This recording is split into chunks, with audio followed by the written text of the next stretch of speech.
Good afternoon. The time is 4:01 p.m. on Monday, July 18th, 2022. I will call to order the July meeting of the Norwalk Traffic Authority. We have a quorum. Next is the approve the proposed long-term lane closure for East Avenue, Gregory Blvd for a 6-month period from April 2023 through October 2023. Do I have a motion?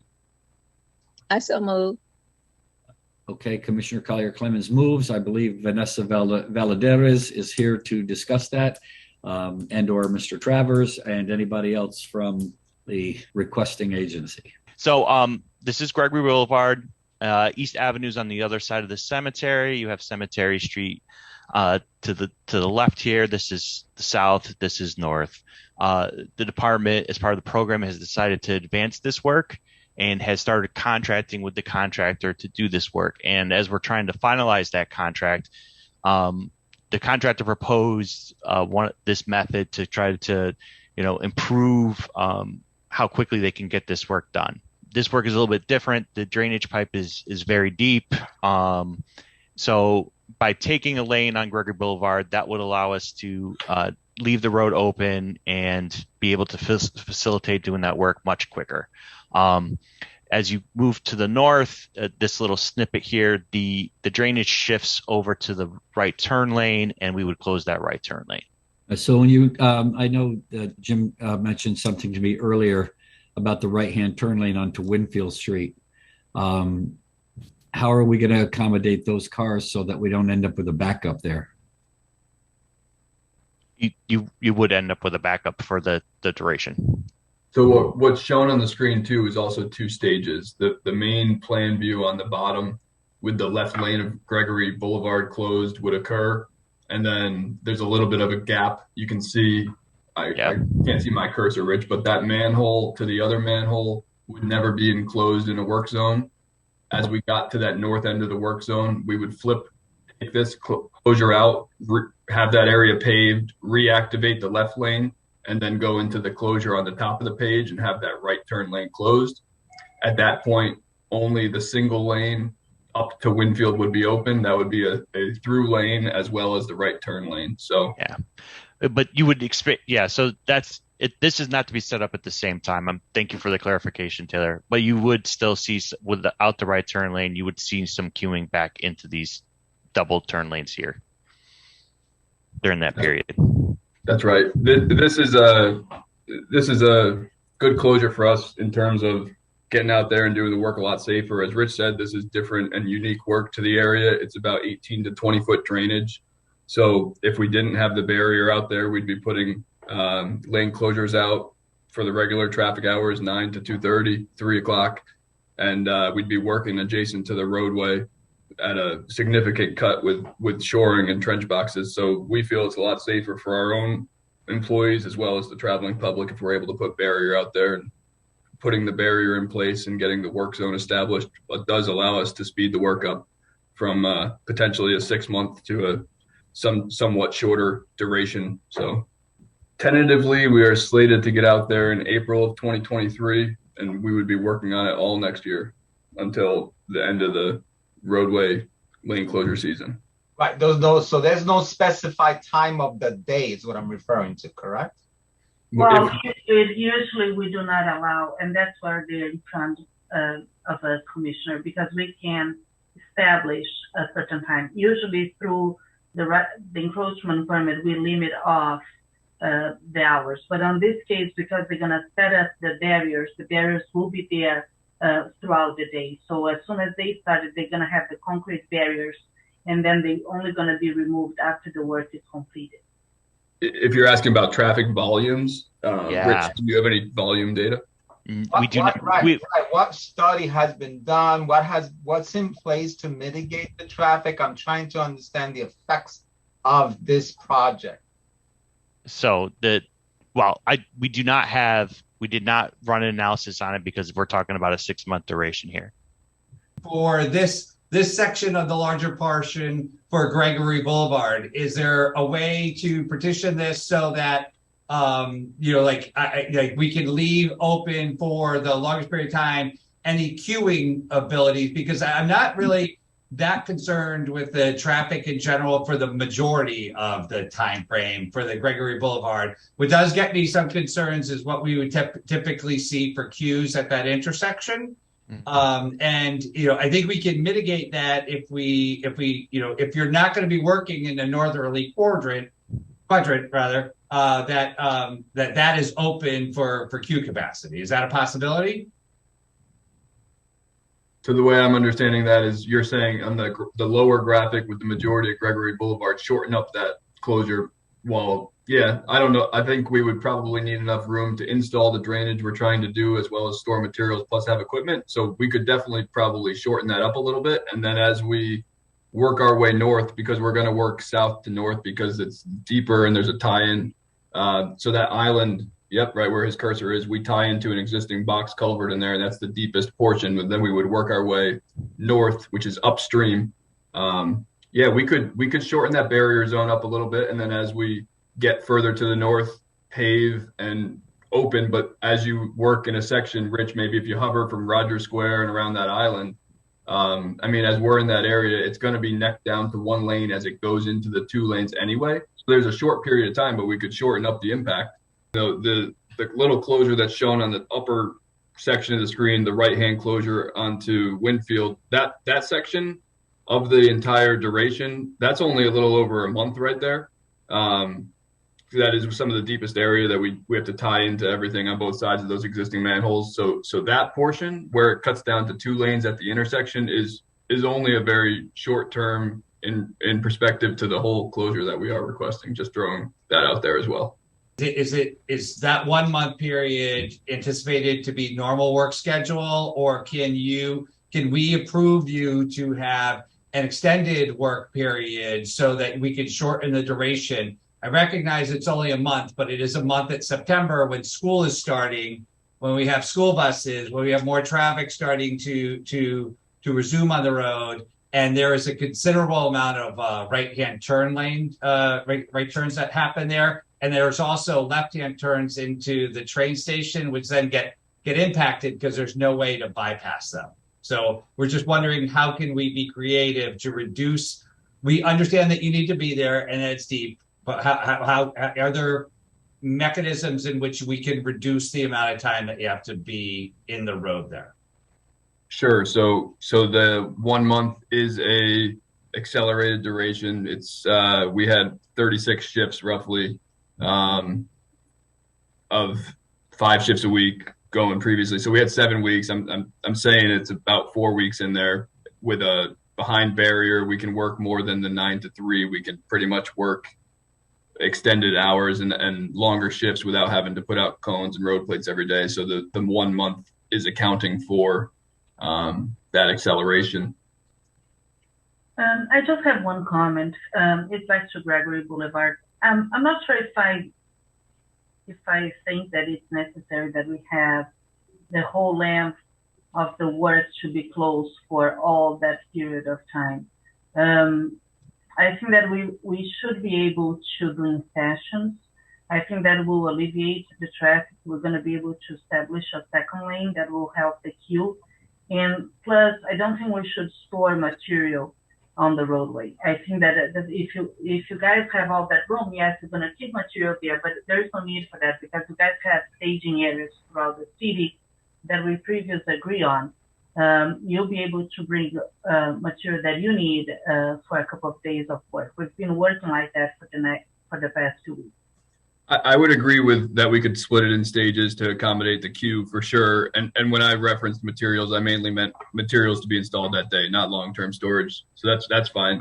Rich, only thing I would do personally, I would request, just because we're starting that run where it is, if we could shift that north there's that other hard line on the plan, right, the other side of that arrow. If we could get it up to there, somewhere in there, and then have stage 1 to the left and then stage 2 to the right. It would be we set the barrier as shown up to the blue line, and then we would install that drainage and backfill, then remove that barrier, and then set the barrier from the blue line north to where it's shown, install that drainage, pave it, remove it, and then install the drainage on the top section, taking the right lane. Right. And then pave it and remove. As far as shifts, you have this one multiple shifts, right, to get it done in the 1 month. Correct. How many shifts is this? Just daily work, or is it day and night work? We had planned similar to the advanced utilities day and night. Our night shift is right now it's from 9 to 6 a.m.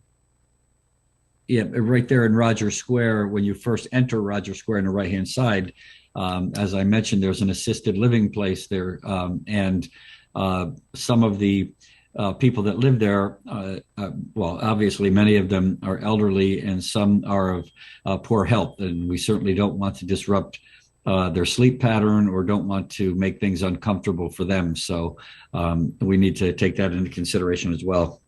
I'm pretty confident, Mayor, you should expect to receive a lot of complaints for this when it comes up. I'm just saying, I'm not being negative.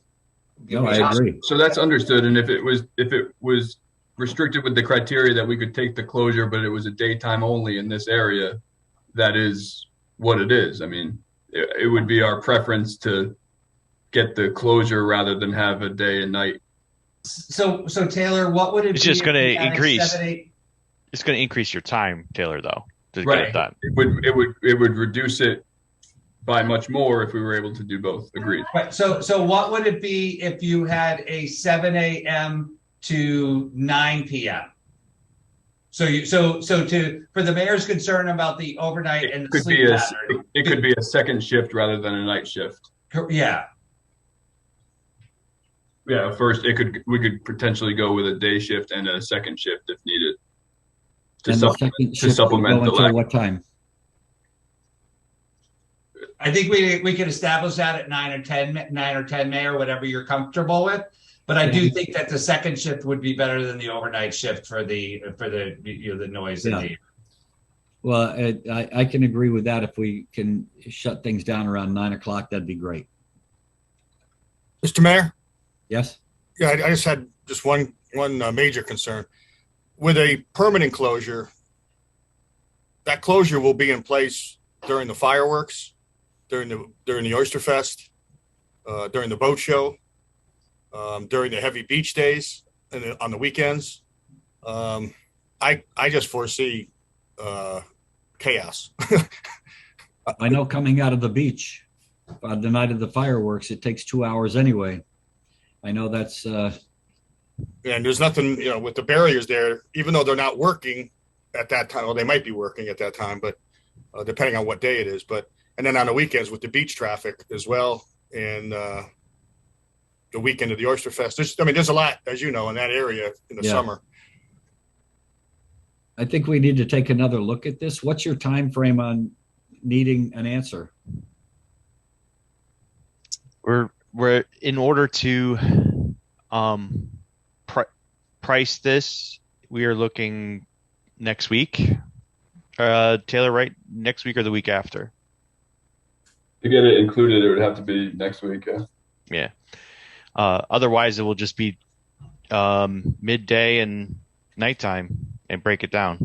Yeah. So if we didn't do that, then our lane closure hours allowable by the contract would be 9 a.m. to 3 p.m.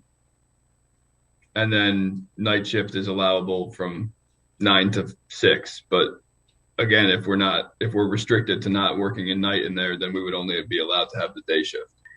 Would it be possible that we propose the resolution should be that they are allowed to put the barriers, and considering that they're going to just do in 2 phases, right? And they start in April, there is a big chance that they may be almost finalizing with what we call phase 1 by the July 4th weekend. And what we can ask them is that the barriers has to be removed. They can place somewhere nearby, do a temporary paving, and leave for the 4th of July weekend the road clear, and then they can reestablish right after on that Monday the barriers that hopefully will then go to phase 2, and then when goes to after the Labor Day weekend, that would be when is the Oyster Festival. They also dismantle one more time the concrete barriers, and then after that they put it back again. I think we could make that work. I would just ask to make that work for having 2 shifts, could we do 6 a.m. to 9 p.m.? That way we can get 2 full shifts out of it. The problem is our noise ordinance, Taylor. Yes. So as a reminder, Vanessa, this project's not following the noise ordinance. So, and we need to just have a ruling based on the traffic authority, not on noise. So this is a state project, so it's not under the noise ordinance. We have our own state statute that we have to follow. I am comfortable in supporting if we approve the concrete barriers with the caveat that will be in 2 phases, that we allow extended hours so they can fit 2 shifts, but we do not do night work. And also that they were not going to have the concrete barriers during those 2 major events. You know, I have the same concerns, and the chief brought up some very good points. We've got the boat show, the Oyster Festival, Memorial Day. We've got the 4th of July fireworks.